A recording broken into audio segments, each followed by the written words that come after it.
अस्सलामुअलैकुम, programmer Cheema here. हमने object oriented programming का कॉन्सेप्ट सीख लिया। अगर आपको नहीं पता कॉन्सेप्ट तो ये वीडियो ऊपर आ रही होगी, उधर आप जाके देख लें। इसके अलावा अभी जो हम सीखने लगे हैं वो है डेटा मेंबर्स। डेटा मेंबर से मुराद ये है कि किसी क्लास के अंदर ढेर सारे वेरिएबल्स, ठीक हो गया, और वेरिएबल्स के साथ साथ हम फंक्शंस को भी इस्तेमाल कर सकते हैं। ये काफ़ी सिमिलर है उस चीज़ से जो हमने पीछे पढ़ी थी, जिसको हमने स्ट्रक्चर्स एंड डेटा टाइप्स का नाम दिया था। तो वो वीडियो भी आपको अब ऊपर आ रही होगी। अच्छा होगा अगर आप वो वीडियो देख लें इसको देखने से पहले। तो हम देखते हैं कि डेटा मेंबर्स क्या बला है और इसके साथ थोड़ा बहुत हिसाब किताब करते हैं। हम क्लास बनाने से पहले स्ट्रक्चर बनाएंगे, ठीक हो गया। तो स्ट्रक्चर से मुराद स्ट्रक्ट और उसके बाद इसको फर्स्ट करो पर्सन कह देते हैं, इंसान, ठीक है। और फिर ये हम फ्लावर ब्रैकेट्स लगाते हैं और इसके अंदर हम लिखते हैं इसका नाम होगा, ज़ाहिर है, स्ट्रिंग नेम। और फर्स्ट करो इसकी एक एज भी होगी जो कि ज़ाहिर होगी इंट एज।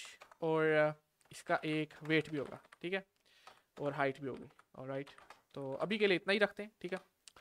तो जैसे कि मैंने आपको बताया था कि हम इस तरह से स्ट्रक्चर बनाते हैं और स्ट्रक्चर से मुराद है हमारी अपनी data type, custom data type. और उसके बाद हम एंड पर स्ट्रक्चर के सेमीकोलन भी लगाते हैं, जो कि कभी कभार मैं भूल जाता हूँ। और अब मैं पर्सन बनाता हूँ, एक पर्सन वन, ठीक है। और उसके बाद person one dot age height name weight. ये क्या है? चार चीज़ें। ये स्ट्रक्चर का डेटा है, स्ट्रक्चर के वेरिएबल्स हैं और इनको हम डेटा मेंबर्स भी कह सकते हैं। इसमें जो हम जब स्ट्रक्चर बनाते हैं डॉट करते हैं तो हम आगे नेम लिखते हैं और उसके बाद हम इसको चेंज कर सकते हैं। फर्स्ट करो मैं लिख देता हूँ अपना नाम बिलाल, ठीक है, और फिर मैं उसको सी आउट भी इसी तरह कर देता हूँ, ठीक है। स्ट्रक्चर में हम एक साथ कुछ वेरिएबल्स को ग्रुप बनाते हैं, उसको इस्तेमाल करते हैं। ये तो समझ आ गई बात। लेकिन जब हम क्लास बनाते हैं, ठीक है, अब मैं इसी को क्लास में बदलने लगा हूँ, स्ट्रक्चर को, ठीक है। ये अभी स्ट्रक्चर है। अब मैं यहाँ लिखता हूँ शुरू में क्लास पर्सन, ठीक हो गया। ये मैंने बनाया है पर्सन का ब्लूप्रिंट, ठीक हो गया, कि इसके अंदर जो भी वेरिएबल्स हैं इनको हम डेटा मेंबर्स कह सकते हैं, ठीक है। डेटा मेंबर्स किसका? डेटा मेंबर्स पर्सन का, ऑफ पर्सन क्लास। लेकिन अब मैं यहाँ पर्सन बनाता हूँ उसी तरह जिस तरह स्ट्रक्चर में बनता है, सेम स्ट्रक्चर वाला हिसाब है, ठीक है। यहाँ मैं पर्सन पर्सन वन लिखता हूँ और मैं फिर यहाँ करता हूँ पर्सन वन डॉट। और यहाँ देखें इसने डॉट के बाद मुझे नहीं बताया कि नेम एज वेट हाइट भी है। यहाँ मैं अगर मैं नेम लिखकर इक्वल्स टू बिलाल लिखूँ अपना नाम तो मैं नहीं कर पाऊंगा, ठीक है। ये मुझे एरर देगा। ऑलराइट, यहाँ ये देखा एरर दे दिया।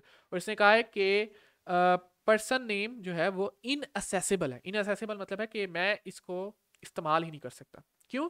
क्योंकि क्लास और स्ट्रक्चर में जो फ़र्क है वो ये है कि क्लास के अंदर जो चीज़ें होती हैं वो इनअसेसिबल होती हैं, यानी कि प्राइवेट होती हैं, ठीक हो गया। तो प्राइवेट से पब्लिक करने के लिए हमें यहाँ पब्लिक लिखना होगा, ठीक है। ये एक छोटा सी कॉन्सेप्ट है जो कि क्लास और स्ट्रक्चर में डिफरेंट है। बाकी आप स्ट्रक्चर को उसी तरह इस्तेमाल कर सकते हैं जिस तरह आप क्लास को इस्तेमाल करते हैं, लेकिन क्लास को ज़्यादा प्रेफर किया जाता है क्योंकि क्लास के अंदर जो डेटा होता है वो प्राइवेट होता है, इनअसेसिबल होता है बाय डिफ़ॉल्ट। और अब जब मैंने यहाँ ये पब्लिक लगाकर इसके आगे कॉलन लगाया तो मैं इसको असेस कर सकता हूँ और फिर मैं इसी को उसी तरह इस्तेमाल कर सकता हूँ जिस तरह मैं इस स्ट्रक्चर को करता हूँ, ठीक है। ओ, मैंने गलत लिख दिया। ऑलराइट, अब मैं इसको रन करता हूँ और इसने मुझे बिलाल प्रिंट करके दे दिया, ठीक हो गया। तो इस तरह से क्लास काम करती है। ये है डेटा मेंबर और जितने भी वेरिएबल्स क्लास के अंदर होते हैं उसको हम डेटा मेंबर्स कह सकते हैं। अभी आपको ये बात समझ नहीं आ रही होगी कि क्लास स्ट्रक्चर से क्यों प्रेफर की जाती है और क्यों क्लास को बेहतर समझा जाता है। और इसकी सबसे बड़ी वजह यह है कि जो डेटा होता है वो बाय डिफ़ॉल्ट प्राइवेट होता है, यानी कि पोशीदा होता है, मतलब आप उसको असेस नहीं कर सकते और ये एक बहुत अच्छी बात है, ठीक हो गया। और दूसरी बात यह है कि क्लास के साथ हम इनहेरिटेंस कर सकते हैं और बहुत सारी ज़बरदस्त चीज़ें कर सकते हैं जो हम स्ट्रक्चर के साथ नहीं कर सकते।